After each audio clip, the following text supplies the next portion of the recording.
kung ano yung pinagdaanan niya para mabuo kaming 5. Maraming na-consider for the roles. Pero siguro talagang si Lord yung nag-orchestrate na kami yung mabuo. Kasi ang hirap po ng mga schedule din namin. parang ang surreal pa rin isipin na kasama ko sila sa pelikula na to kasi hindi to normal na nangyayari. Na kaming 5 po ay magkasama-sama. Siguro ng mga bata pa kami, yan, sila Ravers. Kumbaga parang si RC, matagal ko na siyang kakilala pero ngayon lang tayo nagkasama sa pelikula. Si Matt, nakatrabaho ko na rin pero sa pelikula. So, sobrang proud po ako dito sa pelikula na to. And I'm also proud kay Darren Mike Sandrejas kasi napaka-personal po ng kwento na to sa kanya. Kung matatanong niyo po siya, matagal niya na po itong naisulat. Pero ngayon, may ibang meaning na ang pelikulang ito. At sana po yung meaning na yun ay mangusap din po sa inyo pag napanood niyo.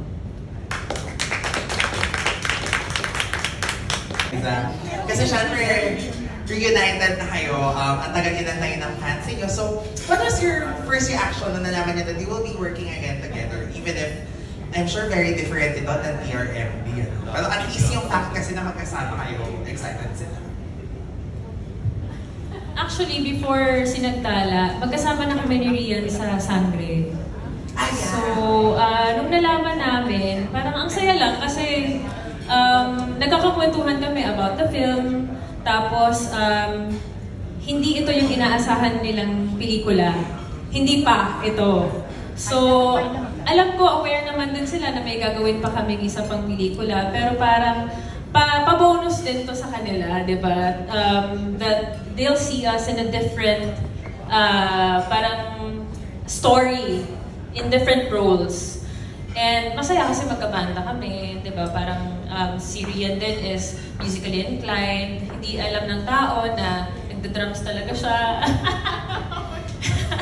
So magugulat kayo sa kanya dito. Talagang palong-palo po siya. Hindi, ano po, magaling siyang pumalo dito. Rian. Ayun na nga, so we had already started working sa Sangre, so madalas na din kami nagkita. Pero in the days in between, nakikita na din kasi kami sa Sinagtala. Even if we worked together before, I feel like iba na din yung closeness namin ngayon ni Liza.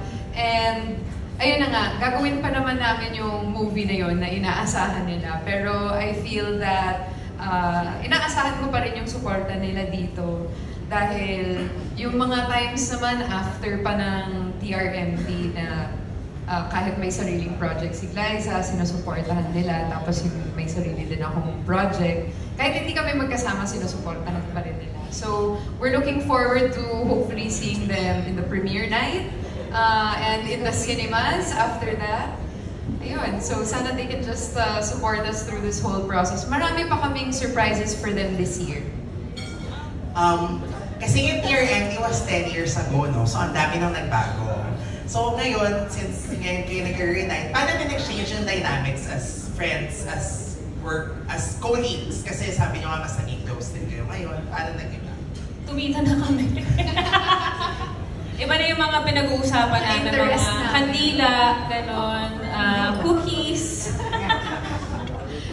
Ganun na nga kami mag-isip. Opo, yung mga pampahappy na, ganyan. Kasi before, parang ano ba, mas focus tayo sa talaga yung sa work eh. Though focus pa rin naman tayo ngayon, pero parang mas personal na rin yung mga pinag-uusapan namin, like live.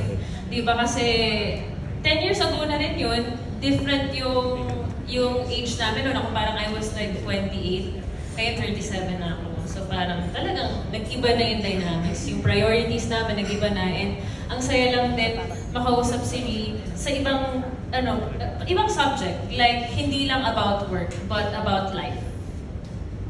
Ako personally, I feel like medyo through time nabawasan yung pressure for us. Para bang before kasi I felt like no matter what yung pinag-uusapan namin or no matter what yung magiging interest namin or kung ano man yung ginagawa namin, laging nadadala pa rin yung usapan dun sa, tungkol pa rin siya sa TRMD. Which syempre, dahil mga artist kami at gusto namin mag-grow at mas marami pa kami gustong i-explore na mga roles, ayun nga, parang nakaka-pressure siya to make it about that. Pero now, because we're older, we're more mature, we're more secure with ourselves, I don't think we feel the pressure as much. And we're free to really open up na to each other. And that's why I said kanina na iba na yung closeness namin ngayon, iba na yung friendship namin ngayon. Which I think will also translate to better chemistry also in the future. Okay. Thank you so much and congratulations. Artists, paano kayo nakarelate dun sa story ng movie?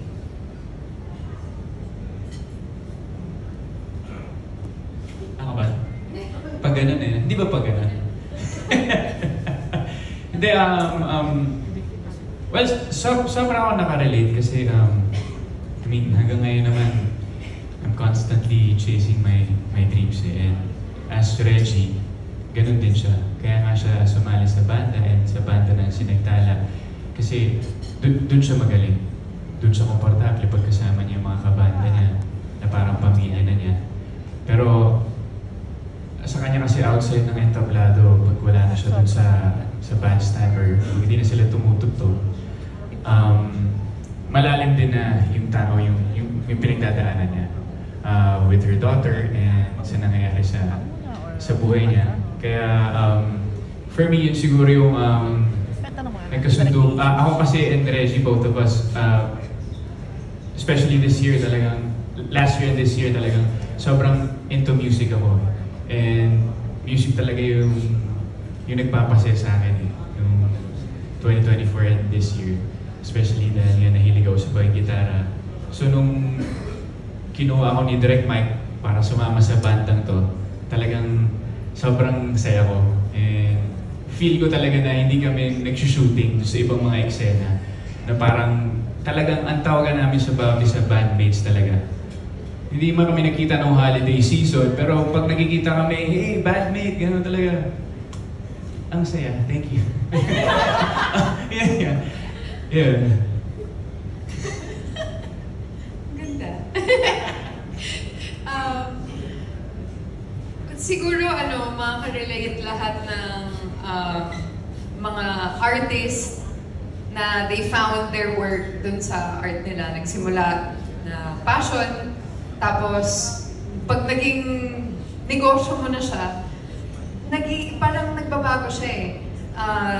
Something that you grew up dreaming about becomes more about the money, more about the fame.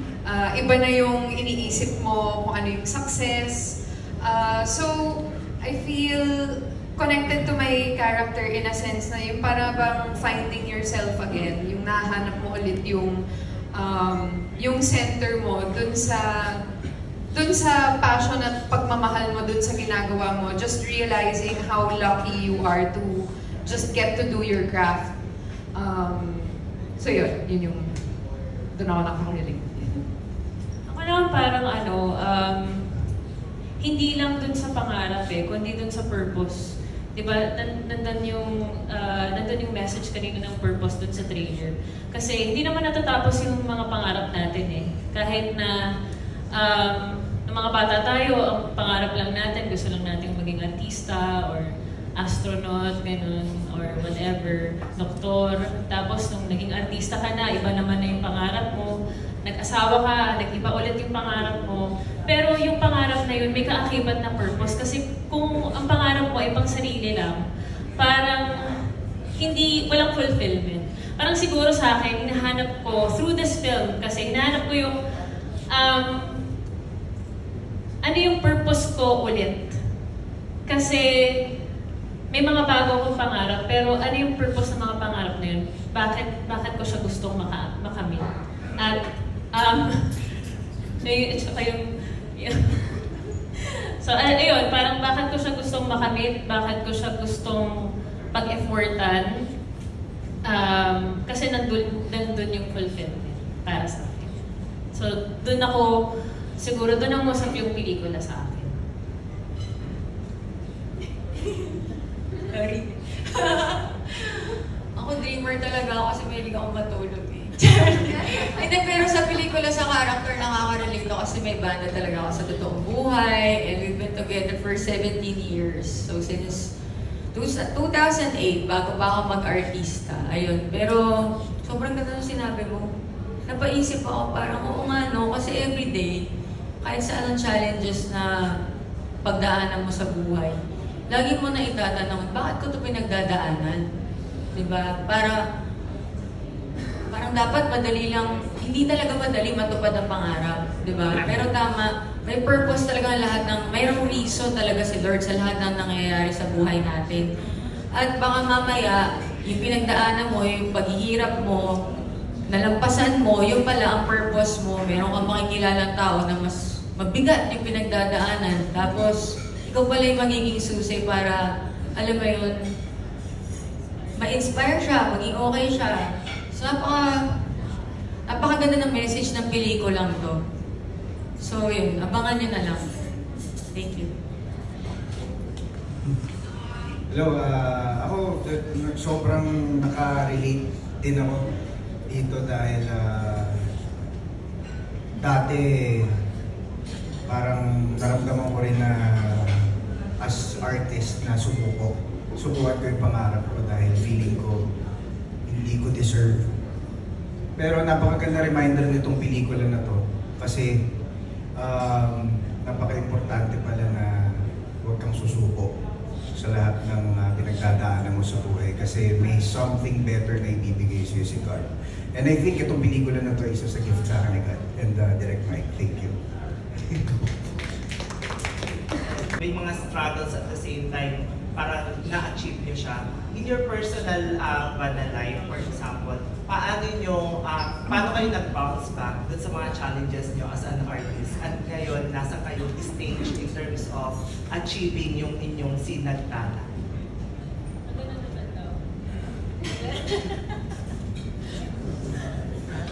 Mahirap na mahirap yung question.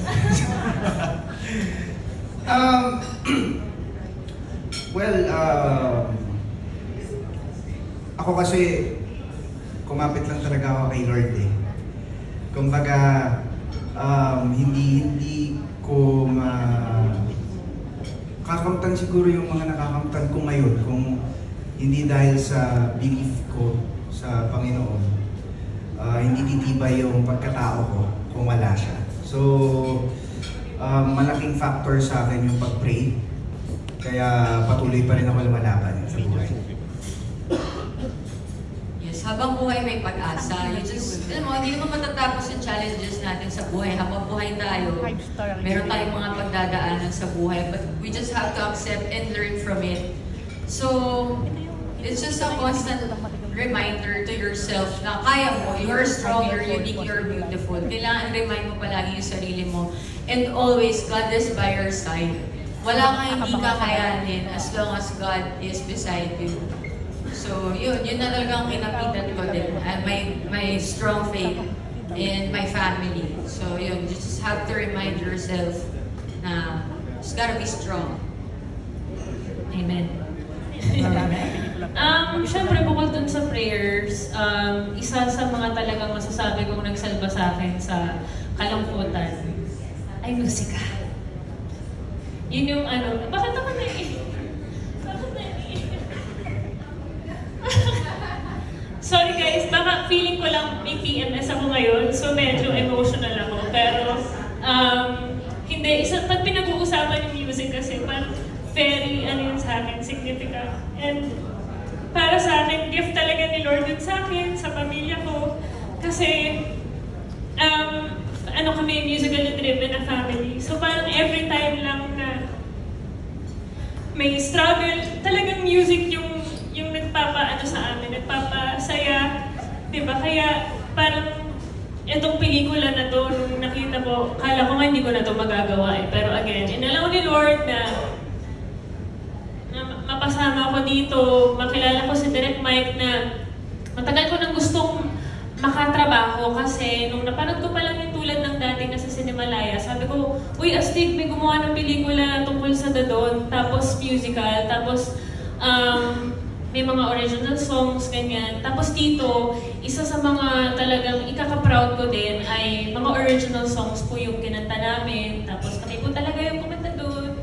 Nag-record kami. Tapos ang gaganda rin ng mga, it's such a pleasure and a blessing to work with talented musicians na talagang deserve din na marinig yung message ng kanta nila.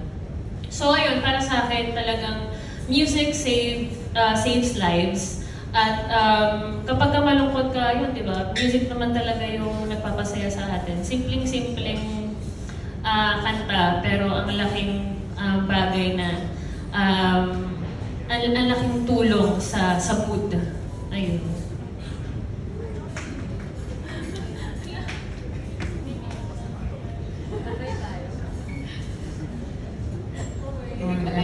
Bigat naman ng mga question and answer natin. Diba? Para kaming 5 mga beauty queen. Oo. Parang therapy na masyadong masyadong mabigat rin yan. Kaya pa ba? Pahingin nga siya. Naramdaman ko yung tension na Garci. Nahulog yung jewelry niya. Naiyak si Glyza. That's only the first 10 minutes. Tapos yung boys natin tumatawa lang, diba? So mamaya sila yung pakakabahin natin. So let's shake it off muna, okay? Kasamaan mo.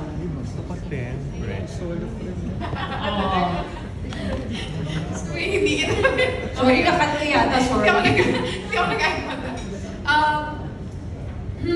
Siguro kasi I've gone through my fair share naman din of dark times. May iba't ibang era na ako sa buhay. So, para din sa mga taong may pinagdadaanan, I guess yung nakasave sa akin is yung may tiwala ako that there's someone bigger than me. There's something bigger than me. May mas malaking purpose kumpara dun sa mga gusto kong mangyari. At saka medyo yun din yung naging deciding factor ko para mag-give up na ako magplano. Kasi minsan plano ako ng plano, tapos dun, usually yung mga parts of my life that go wrong, yung ako yung nagplano. Yung mga parts of my life that go exceptionally well, better than I could ever imagine, wala akong kinalaman dun, binigay lang ni God, na wala akong... So, ayun, naniniwala ako na may bigger purpose ako. Naniniwala ako na there's something bigger than my plans. And life is always changing. Kung may bad times, alam kong magbabago siya.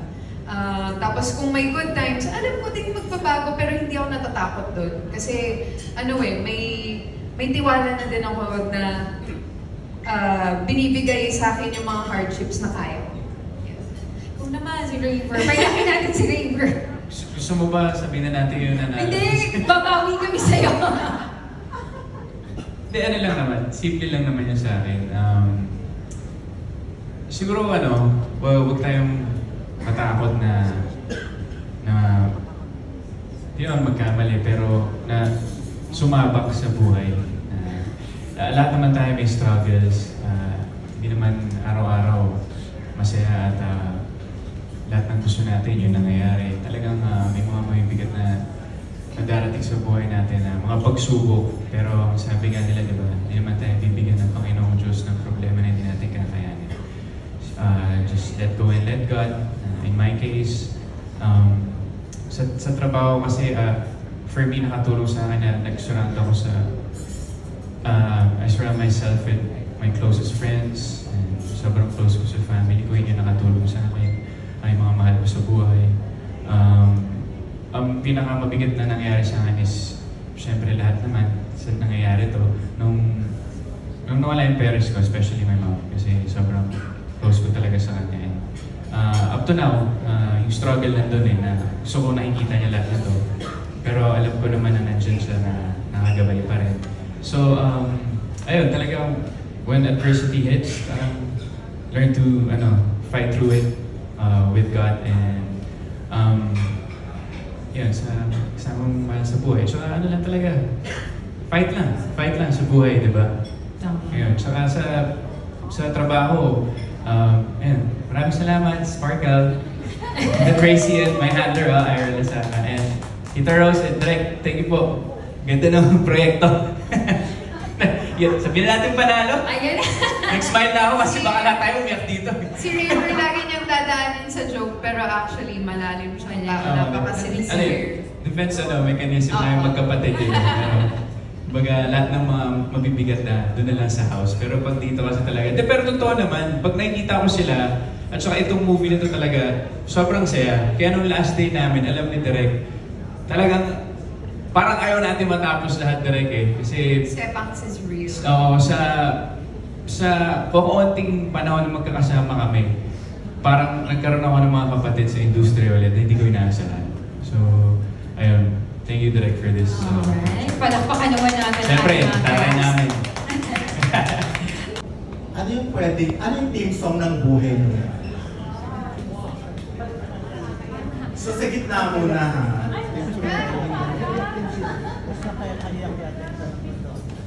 Currently, wala akong maisip. Okay lang naman kung may pinagdadaanan talaga kayo. Kung yun talaga yung theme song ng buhay, wala naman tayong magagawa. Siyempre lahat naman tayo may pinagdadaanan.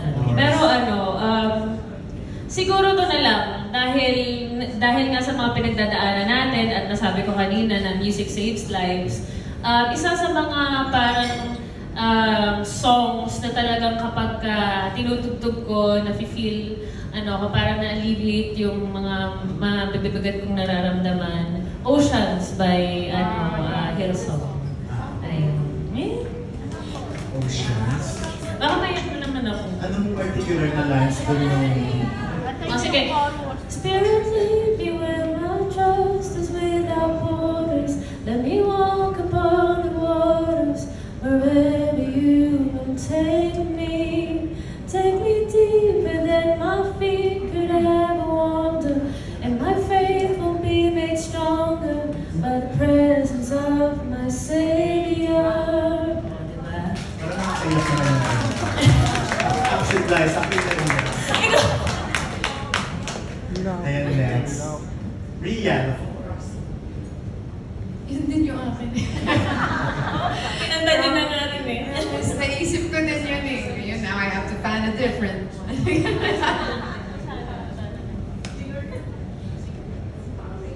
Ay. Yun na lang. Kaya yung kristalo ng puso mo ngayon, I'm sure very happy ka naman. Pero ayoko naman i-describe yung buhay ko sa love song. Sige. Ang lawak ng buhay ko eh. Iba, yun na nga. Sige. Bakit yun? Well, tulad nung sagot ko kanina, parang tinanggal ko na din yung yung tiwala ko sa sarili ko at saka yung urge ko na magplano kung anong gusto kong gawin, gusto kong mangyari. Ayun, yun din yung meaning kasi ng lyrics for me, na kung saan mo ko dadalhin, just let my faith be stronger so that I can do it. Thank you. Matagal na hindi nakikita. Okay yun din. Check. O hindi, sobrang ganda kasi talaga ng kanta na yun. Sobrang ganda po talaga ng meaning ng song na yun. Ako kasi, the best is yet to come, BTS. Kasi sila rin nagpapasaya sa akin. May maraming times talaga na sinave ako ng BTS. Oo, tapos malapit na sila lumabas sa military. So, yay, gastos! Kaya nagtatrabaho na po ulit ako ngayon. Para may pambili ako ticket. Oo, may pambudol. Ayun. Pero yun po, kasi alam ko, naniniwala ako na maraming, kahit sa dami na pagdaanan ko, the best is yet to come. And this is my year. Ay, hindi. Sige. I'll share it. Na magiging blockbuster na sinagtala. Okay. Parang ang hirap pala. Maraming butongin nga. Paano ba? Siguro mapa. Siguro gusto kong pasalamatan din siyempre yung mga magulang ko. Kasi wala ako dito ngayon kung hindi dahil sa kanila. And siyempre si Tita Tracy, para ko ng mami to. Siya ang nag-aano sa akin. And, Wow. Ano naman ba? 18? and yun, Mapa. Pero di ba yung song ng Mapa paano ka? Sample daw muna, and then... Sample. Alam ko lang yung... Kahit yung chorus na, or... Pwede ba akong maganda ng lyrics? Sige.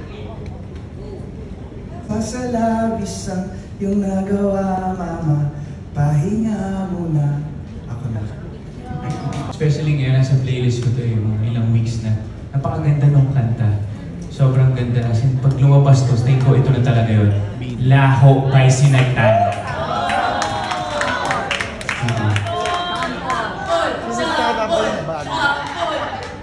Diba? 5, 6, 7, 8. Magsikat ng araw hanggang sa gabi. Isang panaginip, ika'y katabi. Huwag sanang gumising hanggat di ka nagsasabi kung nasan ka na.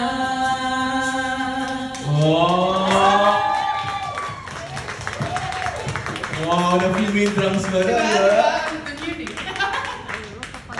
Thank you very much. Iiyak din daw po ba kayo?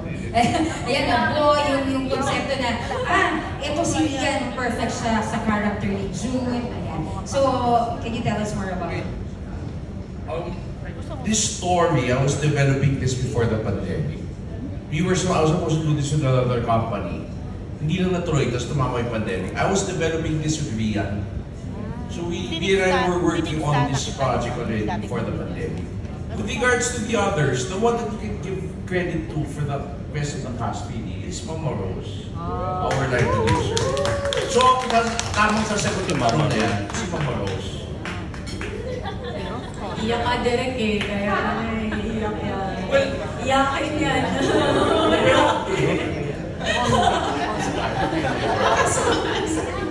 not tonight. Tingnan nga natin.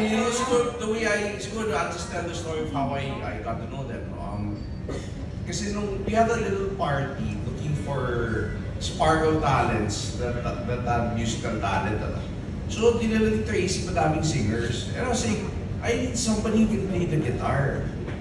So nangyari, nag-CR ako. Habang nandun ako sa CR, kami narinig ako kumakanta. Sabi ko, sige, galing na. Paglabas ko, si Matt Lozano. Sabi ko, uwi na, may nanalo na.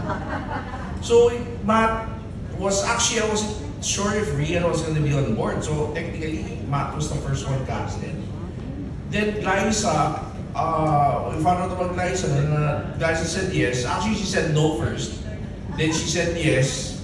Then we were shooting her scenes. Yeah, we were shooting the scenes without knowing who would be playing June, Carla, and Reggie. Wala pa, di ba? Nag-shoot na tayo, di ba?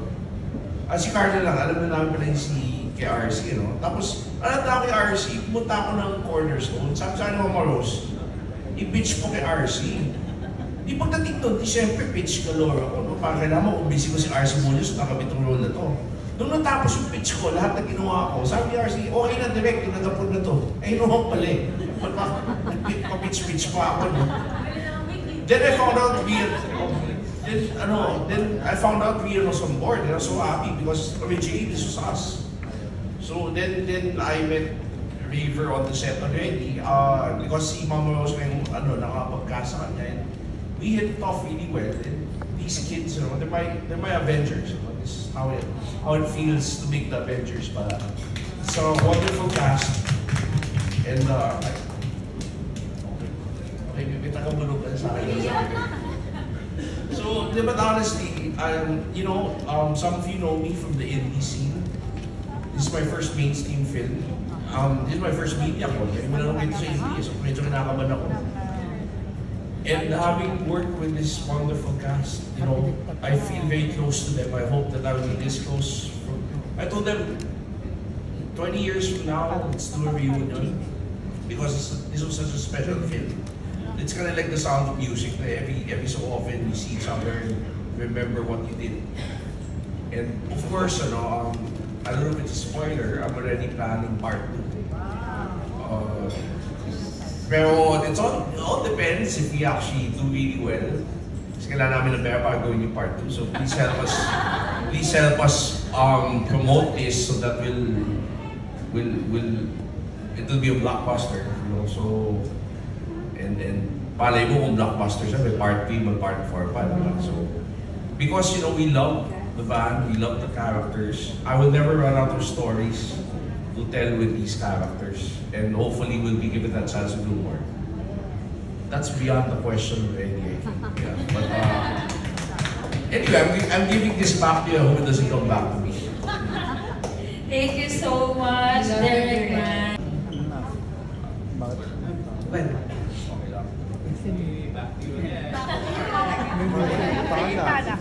Okay, yung Sinagtala Productions, kasi they're a new company.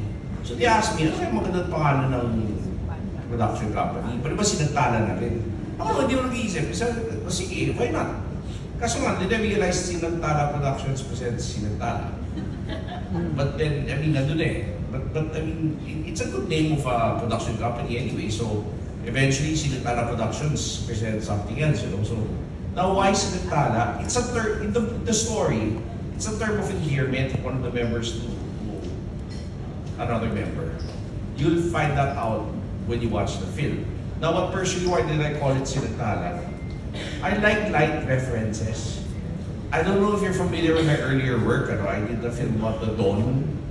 So the Dawn, tapos Sinagtala. Ang ganun po. Ganun lang kasimple po yun. But in the story, it's a term of endearment used by one member towards another. And you'll find that out. It's a very significant piece of information in the movie. Yun po yung sagot.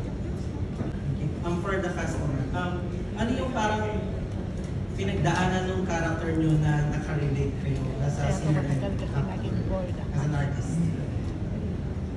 Na nag-lessons na ako mag-instrumento, yun yung pangarap ko maging na magawa. So siguro, more on ako na kung ano yung pinagdaanan ni Reggie, yun yung gusto ko maranasan. And sobrang blessed ko to be Reggie sa pelikula to kasi napamahal sa akin yung buhay niya, napagdaanan ko from pagiging isang member ng isang banda, yung ride ng isang rockstar na parang rockstars hand-painted yan. Like yung sinasabi mo. Yeah, rock on. Sinasabi. Sige. Hindi na pala tinapos.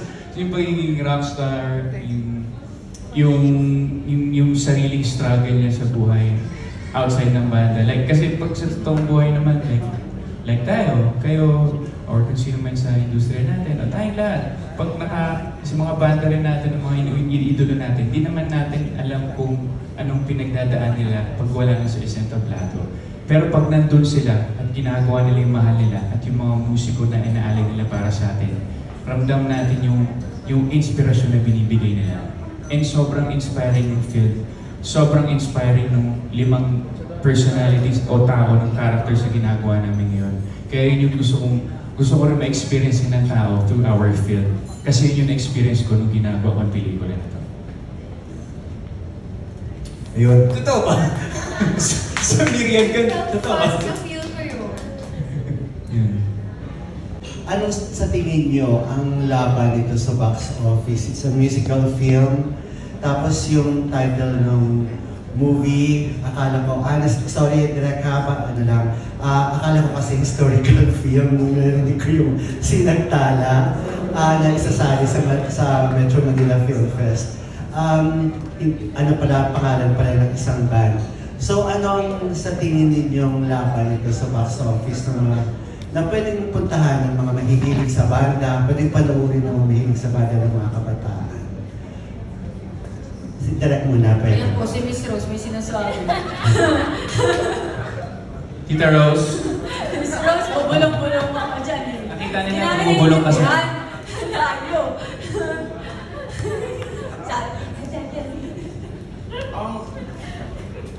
Siguro, with the elements that we have, una-una, para all-star cast. These kids are really popular. Number 2, hindi siya musical na, yung pang Broadway musical, So they're a band, they play music, but it's a drama. It talks about talks about life, you know, and then it's something very relatable. But as far as commercial elements are concerned, you know, I mean, you have these 5. Sa Instagram followers pa lang ng mga to, ilang million na yan. Pangalawa, yung music po namin, I dare say, we have one of the best musical soundtracks in Philippine cinema history. I dare say that. The music is excellent. And next, I think the story itself is something that you know everybody can relate to, and it's very relevant.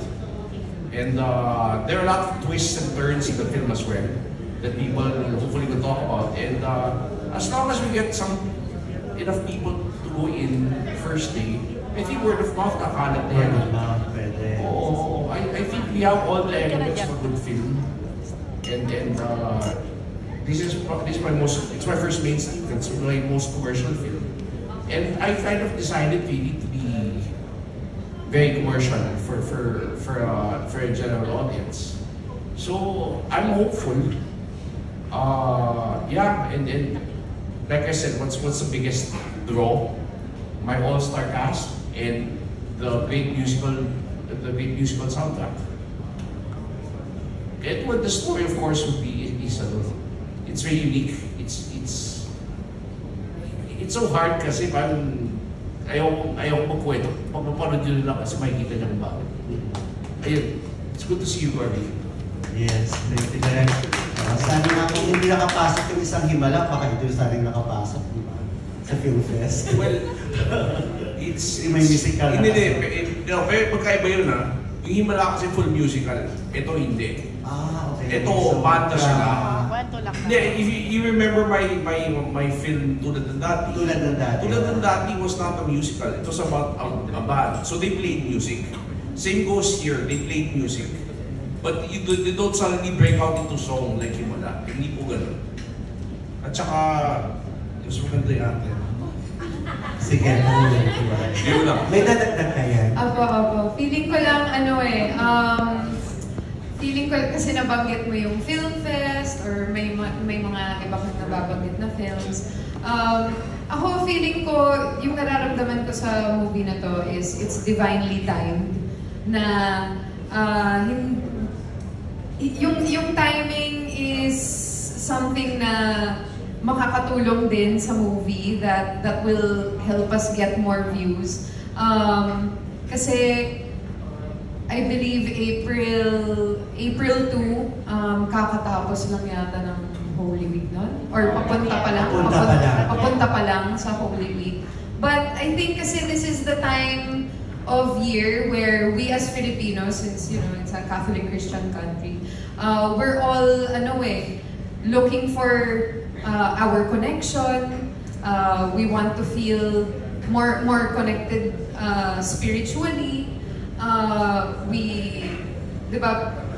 We go through extra lengths. We go to church. We pray with our family. We fast. So I just feel like there's a reason kung bakit ito yung nakuha naming playdate. Because I think we have something that people will be looking for, and that people need to hear.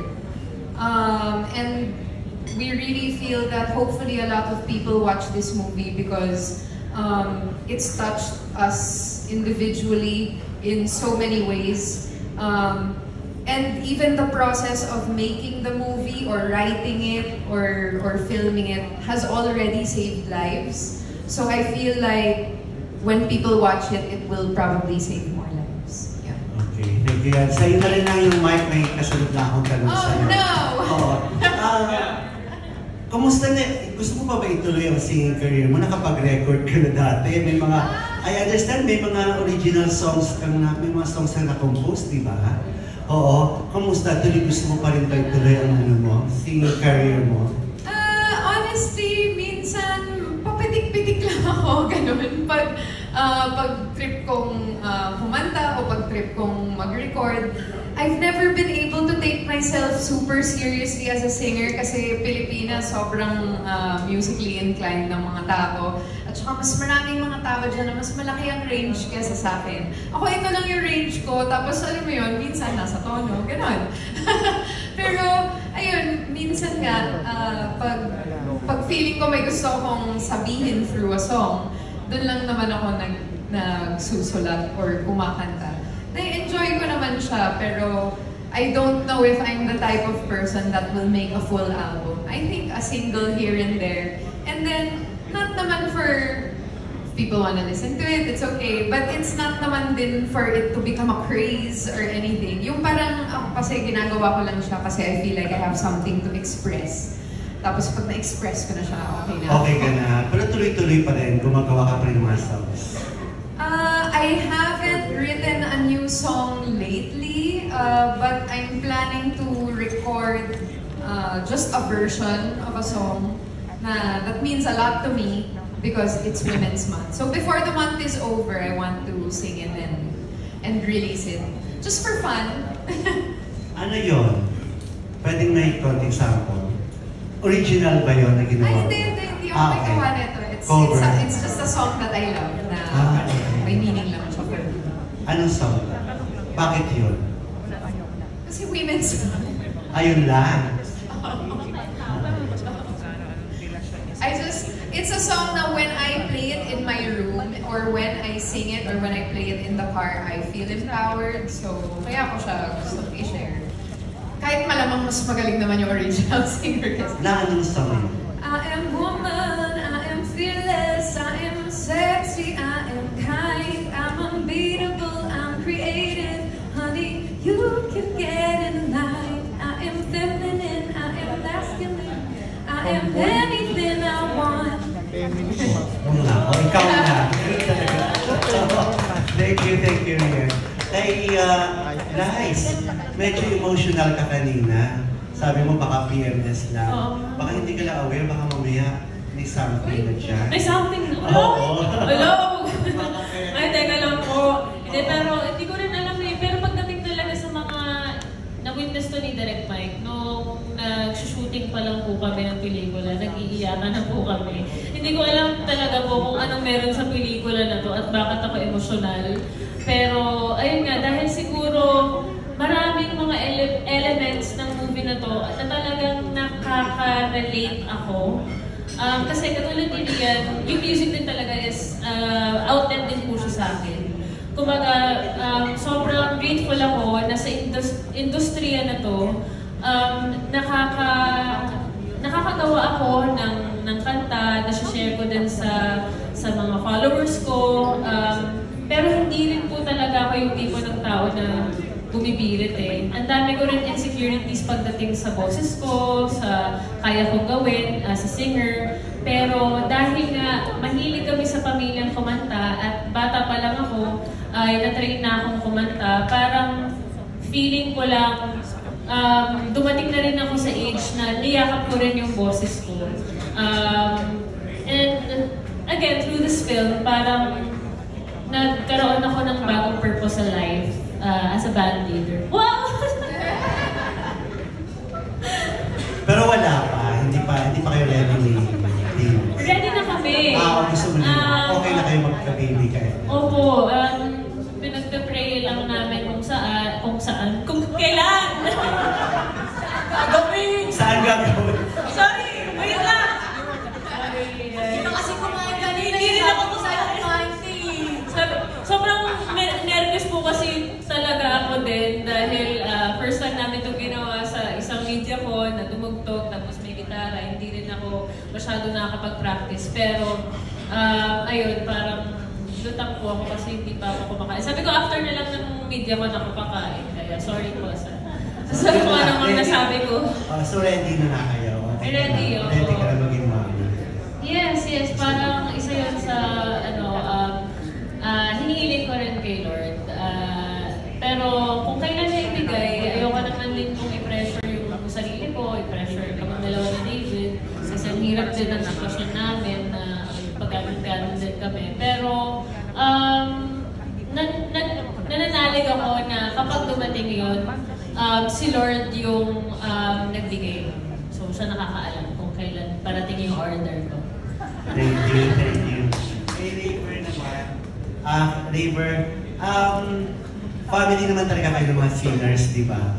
Pero lalo ka bang, sabi mo kanina, gusto mo mapalapit lalo sa music? Malaki ang nagawa ni Julie sa'yo, kaya lalo kang mapalapit sa music. Opo, definitely. Kasi naka-inspire talaga sa akin si Julie na mahalin yung music lalo. Kasi nga, alam naman ng lahat na talagang pag sinabi mo si Raver, mananayaw eh. Pero especially nung talagang minahal ko ng todo-todo si Julie, minahal ko na rin talaga yung music. And alam naman niya yun, maswerte nga ako eh, kasi palagi akong may voice coach, libre pa. So yun ang influence niya talaga siya.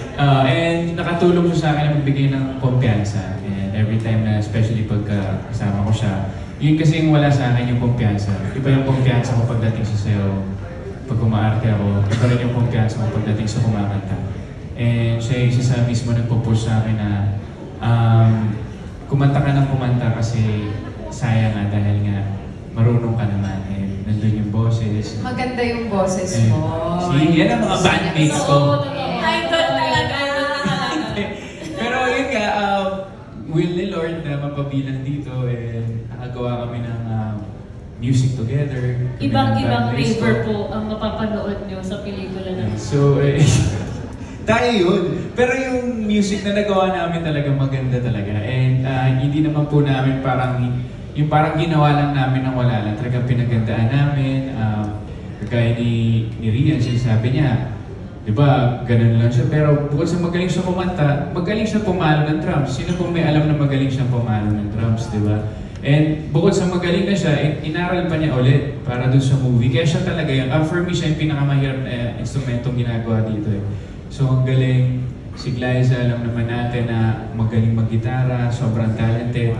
Bata pa lang ako, totoo naman, batchmate kita eh. Hindi, magaling na siya at mahusay na sa lahat.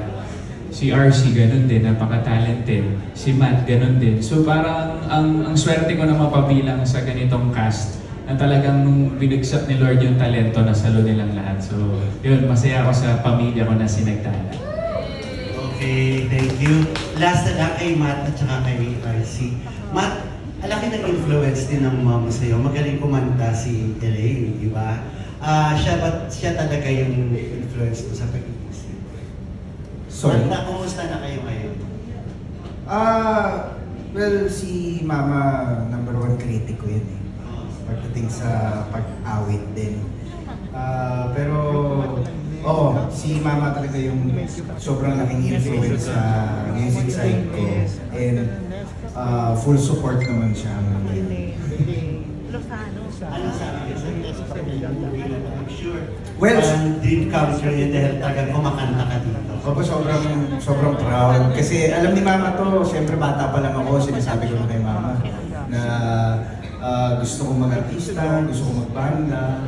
And nung nalaman niya na napabilang ako dito sa pelikulang ito, siyempre umiyak siya. Oo, kasi alam niya na pangarap ko magkaroon ng pelikula at makapag-perform sa napakaraming tao. Grabe yung meron kasi kaming scene dito, sobrang daming tao, tumugtog kami. And sobrang proud daw si Mama kasi unti-unti nakakamit ko yung pangarap ko. Thank you. Last na lang kay RC. RC, akala ko kanina, sabi ko may movie, akala ko you're running for public office. Akala ko mayroon kang tatakbo sa election. Akala ko meron kang party list, ganyan. Kasi last election, tumakbo ka. Ngayon wala na talaga yung politics sa'yo. Wala na. Or plano mo pa rin? Ako, totoo lang, bahala talaga si Lord. Kasi right now, parang I'm doing what I love and also at the same time, while doing what I love, I inspire other people na. Nakakatulong na rin ako through being an Air Force reservist and also as an environment advocate. So for now, I'll settle for that and I'm happy with what I'm doing. I want to continue and pursue acting kasi po matagal din ako nawala. Matagal, I think the last movie I did was Open. Kung hindi ako nagkakamali, and that was before the pandemic, and then a soap, and then after that, I became a fangirl. So, tinuro ko yung world being a fangirl, and there's, kung ano naman talaga yung purpose ko in life, ipaparealize yan sa akin ni Lord. But as of now, I want to focus sa career ko. Yan po, and my family, and being a rock star. If ever na invite ulit sa'yo na itry ulit yung politics, open ka. If it's God's will, it will happen. Yun na lang po talaga. I let go and let God. Okay, thank you. Thank you. Para makuha niya yung role, yung pala parang ano pala siya, ikaw talaga yung original sa cast pala, di ba Ri?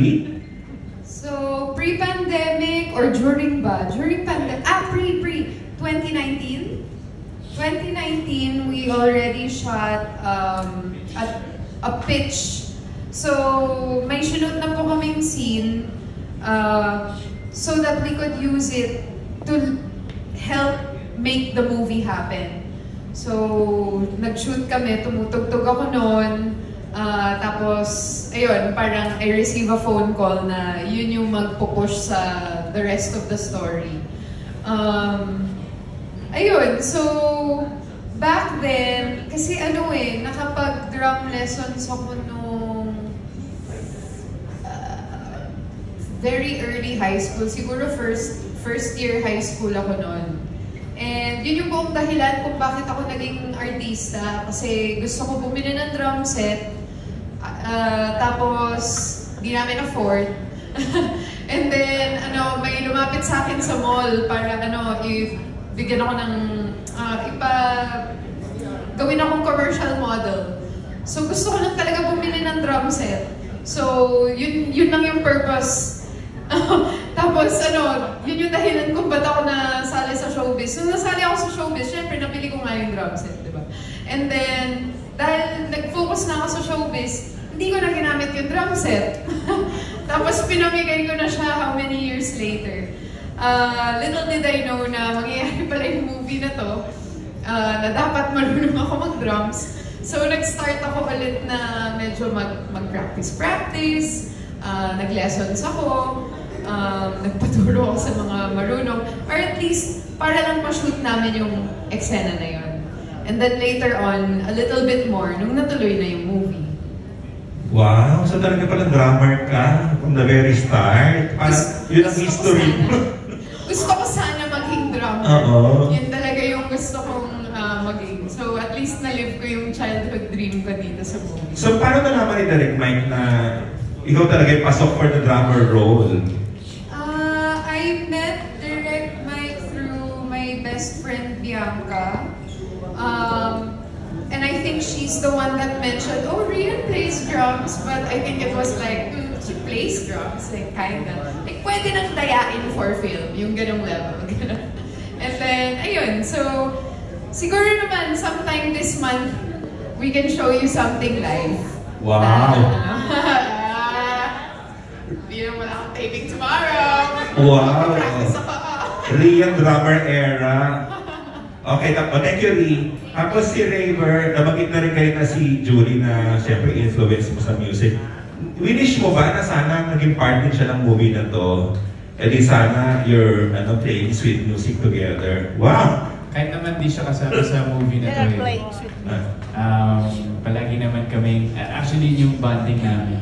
And isa sa mga favorite bonding namin ni Jules is gumagawa kami ng mga content and music together. So,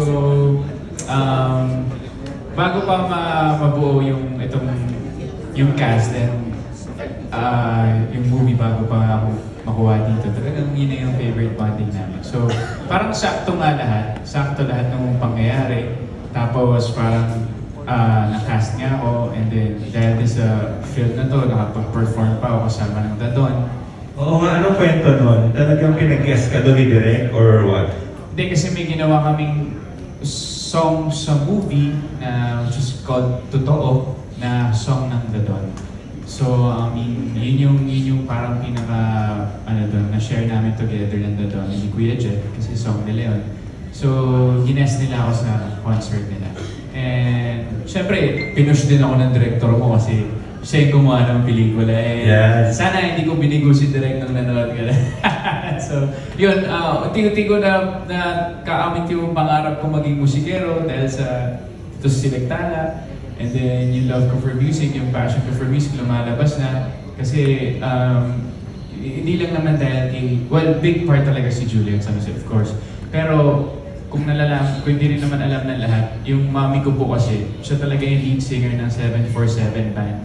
Which is yung band ng mga family ko, mga tito ko. And pag nung bata ako nanonood ako, sabi ko, galing naman nila magtumugtog, na magkakapatid sila. Si mami ko, ang galing kumanta. So, siguro deep inside nandun na siya. Pero ngayon lang siya din na-unlock sa akin. So maraming salamat sa film na to. And of course, sa Sparkle kasi sila din, pagbalik ko talaga sa Kapuso Network, talagang lumabas ng lahat ng yun eh. So nakita din nila na kaya ko. So maraming salamat sa tiwala. And ayun, yun yung nagbibigay ng kumpiyansa sa akin eh. Yung lahat ng yung nagsumusuporta at sinasabi sa akin na kumanta ka kasi maganda yung boses mo. So, oo. At saka at least hindi mo lang sa ano. Tsaka si Tita Rose, grabe si Tita Rose oh. Talagang push siya. Direk, si River po kumakanta. Wow. At least kaya hindi lang sa social media mo na-reflex yung diba, musicality mo, Ray. At least ngayon, parang dream come true sa'yo to, diba? Sobra. Kaya yung sagot ko kanina, parang ito yung gusto kong pagdaanan sa totoong buhay ko and napagdaanan ko through this film. Kaya sobrang thankful ako and blessed. And si Lord kasi lahat din. Last na lang kay RC, as a fan girl, as a super fan, BTS Army, medyo iba ba yung excitement sa'yo now that you're part of it? Hindi man siya full blown musical, di ba? Parang medyo music-centric yung film pa rin, di ba? May ano ka ba? Ibang excitement ngayon? Yeah, opo. Actually, sa totoo lang, first time ko rin kasi gagawa ng ganitong klaseng pelikula. And everything that's new for me and challenging, talagang I look forward to doing it eh. And also, nung nalaman ko kung sino yung mga kasama ko dito na very talented people talaga, very talented artists, not only in acting but also as singers. So yun po talaga, it's the excitement na makakabalik ako ulit sa paggawa ng pelikula after so long. And maganda yung kwento, napakaganda talaga ng kwento. I'm not exaggerating. That's why nung nag-pitch sa akin si Direk Mike, nabasa ko yung script. Sabi ko, nakabili na po ako ng wig, tapos na, okay na. Nabili ko na po, alam ko na po kung sino ako, nag-transform na agad ako na si Carla. Alam ko na, yun na talaga, naramdaman ko kasi talaga eh. Noong una, hindi ko pa siya, noong una nag-note din ako eh. Nag-know ako kasi sabi ko, ayoko yung character. Tapos nung sabi ko, pero ng script, sabi ko... Ayaw mo dahil? Secret. What? Pwede ba, Direk? Sige na. Secret daw, pag napanood nyo na lang po. Sabi ko, ayoko mag-portray ng ganong character. And then, nung nabasa ko yung script, sabi ko, ay, shit, ang ganda nito. Ang ganda sobra ng kwento, ang ganda ng character, bago sa akin. Gusto ko talaga tong... Gusto ko na mapakita sa tao kung sino si Carla. Gusto ko ako gumanap nito. Walang ibang pwedeng gumanap nito. Talagang in-embrace ko talaga yung character na to. So, ayun, very exciting lahat na to kasi bago. And gusto ko yung na-challenge talaga ako. Kung BTS member si Carla, sino siya doon?